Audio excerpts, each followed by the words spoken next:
Alors, Samantha, votre examen s'est bien passé. Vous êtes encore en rémission et sans symptômes de votre MII depuis quelques mois maintenant. Comment vous sentez-vous? Super bien, en fait. Mais j'ai un peu peur que cet élan ne se poursuive pas lorsque je devrais passer de mon médicament biologique à un médicament bio-machin. Médicaments biosimilaires. C'est ça. Ben, vous m'avez toujours dit, lorsqu'il est question de votre santé. Faites valoir vos propres droits. Alors, vous avez une liste de questions pour moi? En effet. Je vous ai déjà dit que je suis payée à la question, hein? C'est une blague, allez-y.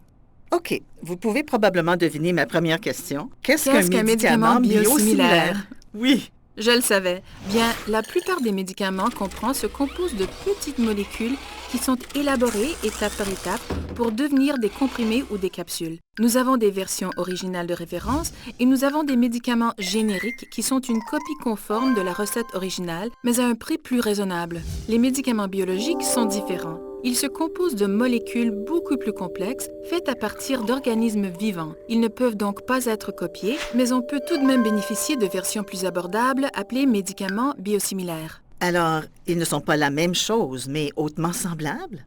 Exactement. Regardez ces deux pommes dans mon lunch. Elles ne sont pas exactement pareilles, mais elles se ressemblent beaucoup. Et je sais que lorsque je prends une bouchée de celle-ci, ou celle-là, elles sont toutes les deux délicieuses.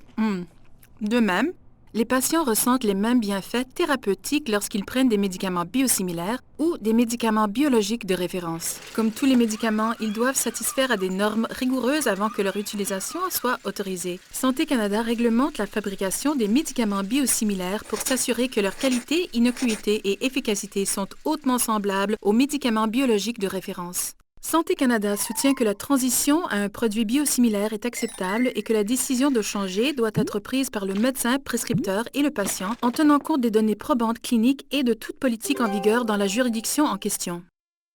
Et il existe des données probantes pour prouver tout ça?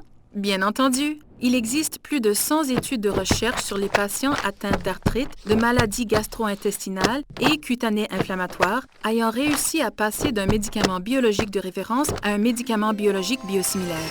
Les produits biosimilaires ont d'abord percé le marché canadien en 2009. Santé Canada a déjà autorisé 30 produits biosimilaires et 15 autres sont actuellement sous évaluation. 2 études pivots ont été menées pour les MII. L'étude Northwich en Norvège et, par après, l'étude 3,4.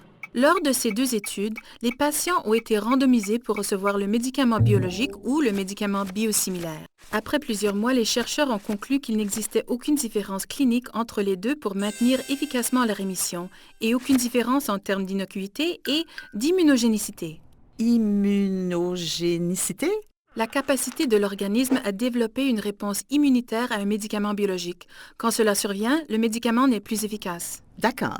Les médicaments biosimilaires sont tout autant sécuritaires et efficaces que leurs homologues biologiques. Alors, pourquoi mon plan de santé m'oblige-t-il à passer à un médicament biosimilaire? Bien, c'est à cause de cela.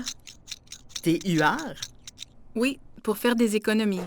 Certaines provinces au Canada ont intégré dans leur politique de soins de santé la transition d'un médicament biologique à un médicament biosimilaire. Comme l'industrie des médicaments génériques, il existe une différence significative de coût lorsque l'on fait l'achat de médicaments biosimilaires, car ils ne nécessitent pas les mêmes investissements en recherche et fabrication que les médicaments biologiques de référence. Ces économies peuvent alléger un peu le fardeau sur notre système de soins de santé et elles peuvent être investies pour améliorer les soins aux patients.